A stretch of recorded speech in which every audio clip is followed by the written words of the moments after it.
All right, we're back. Thank you for bearing with me during that little break there. So, now that we're back, let's talk a little bit about spooky season and the spooky things that are coming up. I know Toy Story isn't specifically spooky, but there are minor little horror elements and scary things to look at in that movie. And then there was the Halloween special, which we could talk a little bit more about some other time. But let's recap my weekend a little bit. Let's take a quick look at where is my thing here? Just a second. There we go.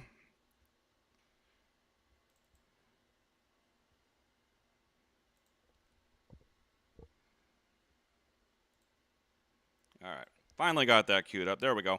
Here. So, first of all, I went to the Jason show on Friday morning. It was good to see Jason. There I am all the way on the end. That was great. Fun time. Then I went to Crypticon, Minnesota, and met a few different celebrities that were there from all kinds of different movies. This is Zach Ward. You may recognize him from A Christmas Story. He has yellow eyes. My hand to God, this guy's got yellow eyes. He was a very nice guy. He wasn't at all like Scud Farkus from that movie. And again, he's from Freddy vs. Jason, one of my favorite movies of all time. And next, this actor is also from Freddy vs. Jason. This is Lachlan Monroe. He's in Night at the Roxbury and what else? Dead Man on Campus and Scary Movie. And he was just a very fun, sweet guy. And here we go. Here's me as Beetlejuice, and this is Tony Cox.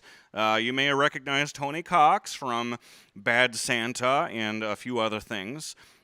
Tony Cox was also in some of the Leprechaun movies, and he was in Beetlejuice. He played the preacher at the end there, and I jumped over and saw him and said, "Hey, it's showtime!" And he said, "Hey, I haven't seen you since 1988."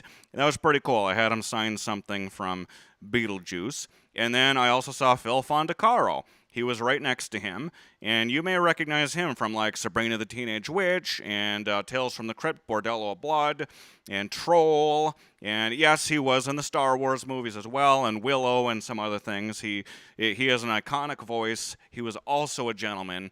It was great to see him. I've always wanted to meet him as well. And here we go. Then after that, I was on kind of a quote-unquote celebrity panel for a game show that my friend was throwing there called Slash Game, kind of like Match Game. And I got to be Beetlejuice for that. And we stayed in character, and we gave off-the-wall answers, and we played for points, and it was a really fun experience to be part of that. Then I got to meet director Joe Dante. There he is.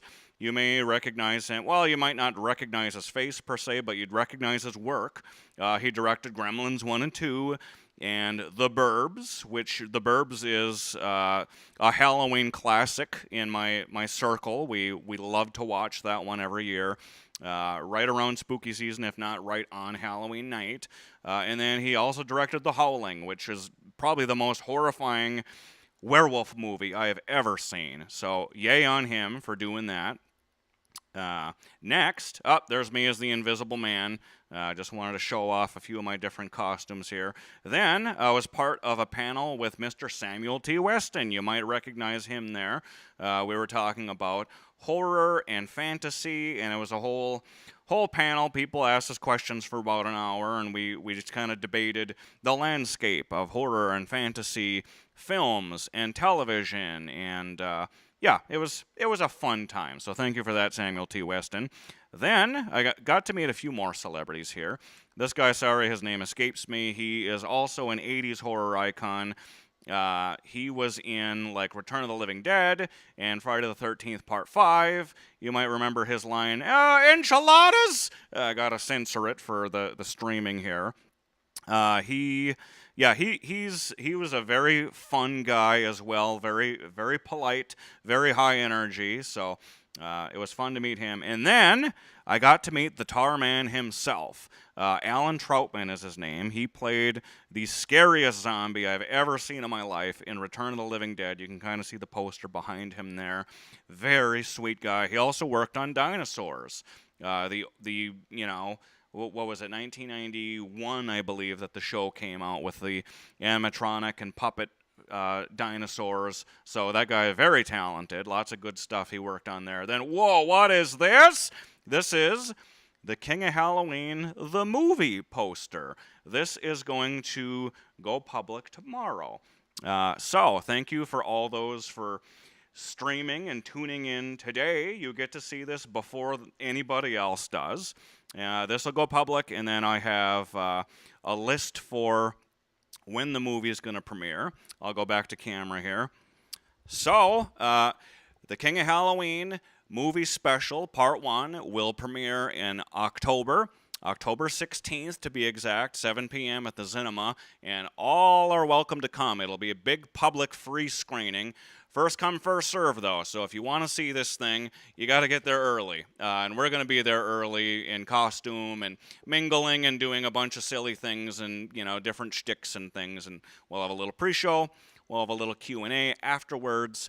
And I'm going to keep rolling out promotional materials here until that happens. It's in about a month. So October 16th, mark that on your calendar if you're interested in coming. And that is all I have for you this week. Next week, we have, what can I tease that doesn't give away what my flick of the week is? It's a superhero trilogy that will be on the big screen next week. That is what my pick of the week will be. And it's, a little more freaky than Toy Story. So we'll have some fun with that. Thank you for tuning in again here to Northern News Now Plus, and we will see you guys next Monday. Until then, stay classy. Bye.